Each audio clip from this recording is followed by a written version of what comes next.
Today I'm going to show you the correct technique to thread your spit roaster rod.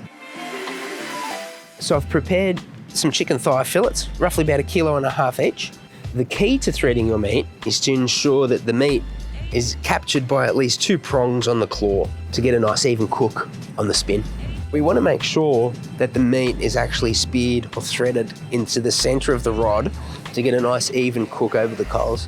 So now it's time for the fun part where we get to thread the meat onto our spit rod.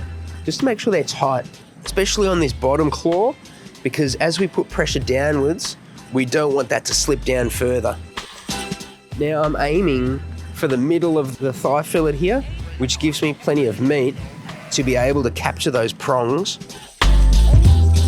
So as I'm threading, I'm using a fair bit of pressure to pack the meat onto the prongs to create a bit of stability, which will give us a nice even cook. We're going to add a lemon onto the rod just to separate the chicken flavors and also just add a little bit of zest.